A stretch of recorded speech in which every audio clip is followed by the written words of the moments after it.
गेल्या 3 आठवड्या अगोदर आपण पाहताय चिखली शहरामध्ये, चिखली तालुक्यामध्ये व संपूर्ण बुलढाणा जिल्ह्यामध्ये एक अतिवृष्टी झाली होती। त्याचा एक भाग म्हणून आमच्या चिखली शहरातील ख्वाजानगर या भागातील सर्व गोरगरीब महिलांच्या घरामध्ये अत्यंत 3 ते 4 फूट पाणी त्या घरामध्ये शिरलं होतं। तेव्हा ते पाणी शिरत असताना त्यांचं नुकसान म्हणून एक अन्न वस्त्र निवारा आपण ज्यांना समजलं जातो, त्यांना खायचं सामान, त्यांच्या बकऱ्या असन, त्यांचे दाळदाणे असन, त्यांचे कपडे लत्ते असन, हे सर्व त्या पुरामध्ये वाहून गेलं होतं। पण ते झालं असताना आम्ही ते तात्काळ त्यांना त्याच्या जाऊन त्यांना मदत केली, त्यांना बाहेर काढलं आणि शासनाकडे मागणी करून आपल्या जिल्ह्याचे लाडके मंत्री नामदार प्रतापराव जाधव साहेब असन,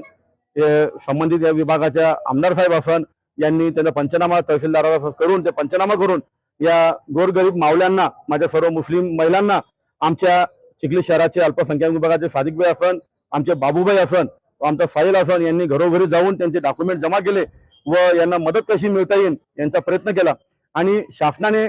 गेल्या 10 दिवसापासून यांना मदत जाहीर झालेली आहे, पण यांना मदत यांच्या खात्यामध्ये का जात नाही याचा विचार, ह्या ज्या विचाराला आम्ही आज तहसीलदाराकडे आलो आहे। आणि आज या माझ्या माय मावल्यांना मी सांगू इच्छितो की येत्या 8 दिवसामध्ये तुमच्या खात्यामध्ये कधी रक्कम आली नाही तर हा विलास होणं